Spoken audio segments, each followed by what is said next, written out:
नमस्कार दोस्तों।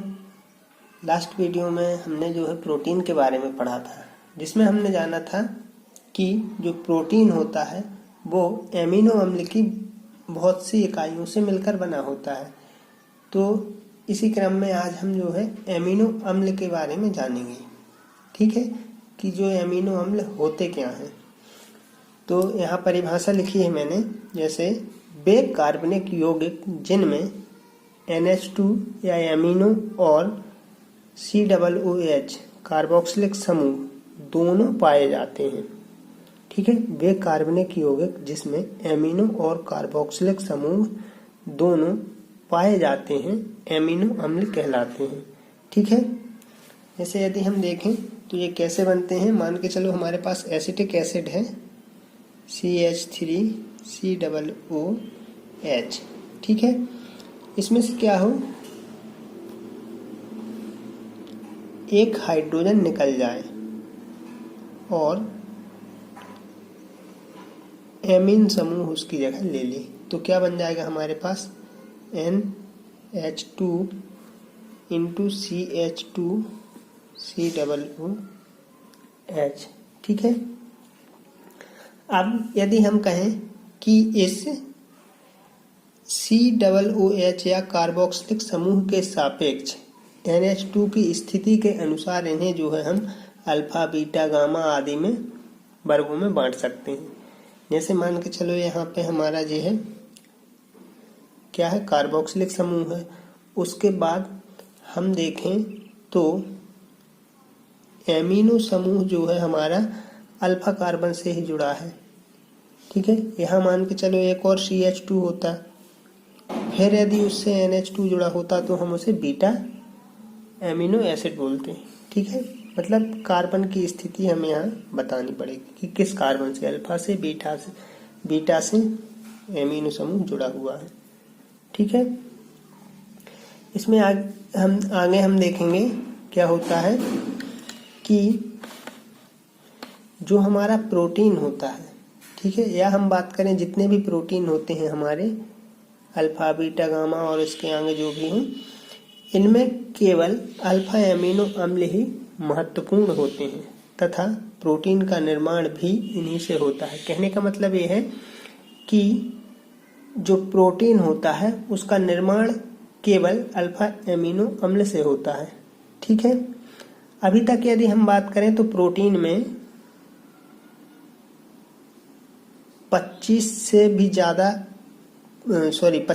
एमिनो अम्ल जो है प्राप्त किए जा चुके हैं, मुख्य रूप से 25। ठीक है, और इन 25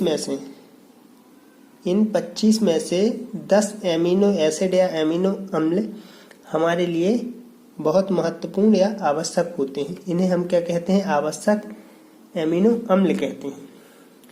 जो 25 एमिनो एसिड अभी प्राप्त हो चुके हैं प्रोटीन में से, उसमें से 10 एमिनो अम्ल जो होते हैं हमारे लिए बहुत ज़्यादा आवश्यक होते हैं, इसलिए इन्हें हम क्या कहते हैं, आवश्यक एमिनो अम्ल कहते हैं। जनरली ये क्वेश्चन जो है पूछा जाता है कि आवश्यक एमिनो अम्ल किसे कहते हैं।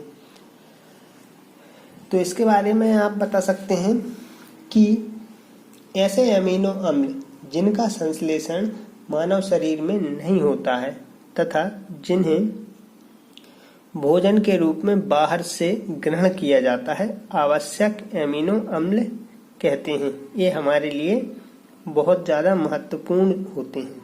ठीक है, तो उन आवश्यक एमिनो अम्लों के एग्जाम्पल यहाँ लिखे हुए हैं, जैसे arginine, lysine, histidine, valine, leucine, isoleucine, phenylalanine, threonine, methionine और ट्रिप्टोफैन। ये हमारे क्या हैं, सभी आवश्यक एमिनो एसिड्स हैं। उम्मीद करता हूँ दोस्तों आपको वीडियो समझ में आया होगा। यदि ना आया हो तो हम एक बार फिर इसको दोहरा देते हैं। जैसे वे कार्बनिक यौगिक जिसमें एमिनो और कार्बोक्सिलिक समूह दोनों पाए जाते हैं एमिनो एसिड कहलाते हैं। हम क्या करते हैं, इनका वर्गीकरण जो है किसके आधार पर, कार्बोक्सिलिक समूह के सापेक्ष NH2 या एमिनो समूह की स्थिति के आधार पर करते हैं। जैसे यदि हमने यहाँ देखा हमारा कार्बोक्सिलिक अम्ल है, वो कार्बोक्सिलिक समूह है, इसके सापेक्ष मतलब ये कहाँ पर है और ये कहाँ पर है, इसकी स्थिति हम ऐसे बताएंगे। यहाँ हमने देखा कि पहले ही कार्बन से जुड़ा है एमीन समूह, इसलिए इसे अल्फा कार्बन नाम दे दिया। यदि मान के चलो हम कहें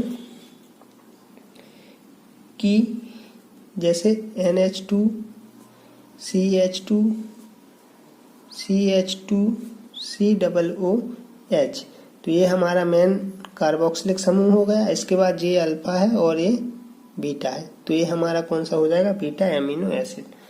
ठीक, इनमें यदि हम बात करें तो जो अल्फा एमिनो अम्ल होते हैं वो ही हमारे लिए ज़्यादा महत्वपूर्ण होते हैं। ठीक है, और प्रोटीन का निर्माण भी इन्हीं से होता है। अभी तक प्रोटीन में 25 एमिनो अम्ल की खोज की जा चुकी है। इनमें से 10 जो होते हैं हमारे लिए बहुत आवश्यक होते हैं, इसलिए इन्हें आवश्यक एमिनो अम्ल कहते हैं, जिनके एग्जाम्पल हैं arginine, lysine, histidine, valine, leucine, isoleucine, phenylalanine, threonine, methionine और ट्रिप्टोफैन। धन्यवाद।